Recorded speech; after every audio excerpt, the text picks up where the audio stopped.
आपला पिता तथा संपूर्ण परिवाराची शांती सन्मानाची रक्षा करणं, तसा आता या यज्ञाच्या शांतीसाठी मी इथून निघून जाण्याचा निर्णय घेतलाय पिताजी.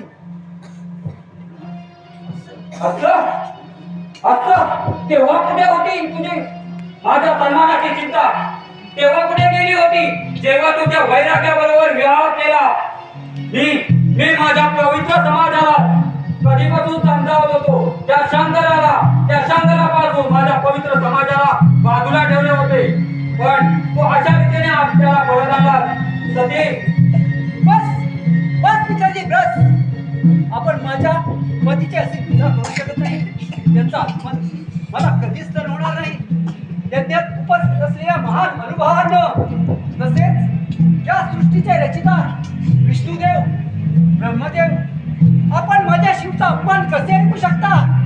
त्यांचा झालेला अपमान ऐकून मी कैलासावर परत कशी जाऊ?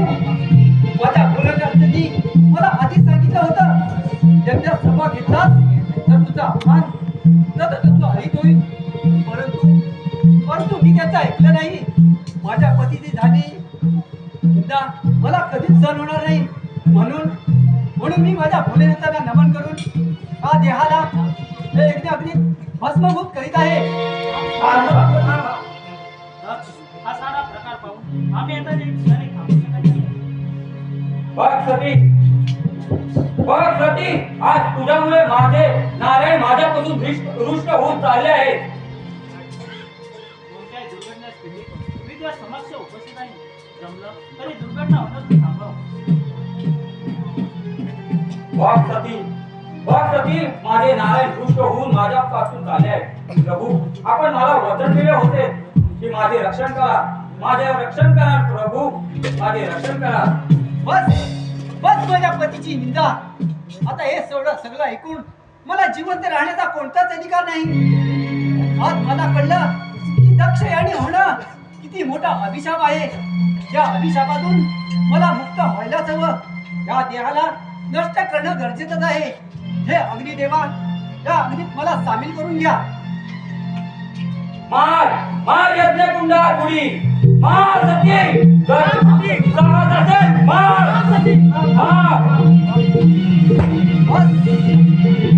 प्रजापती दक्ष, हे अतिशक्य आहे. समर्थ ब्रह्मांड निर्माण करणे आणि टाकणारी ऊर्जा ती मी आहे. पंचभूतांच्या श्वासांमध्ये जे धडधड आहे ते मी आहे. जो नक्षत्रांची गती आहे ते मी आहे. मानव कल्याणासाठी तसेच महादेवाच्या मिळण्यासाठी मी तुझ्या घरी अवतरित झाले. परंतु तुम्हाला ओळखलं नाही.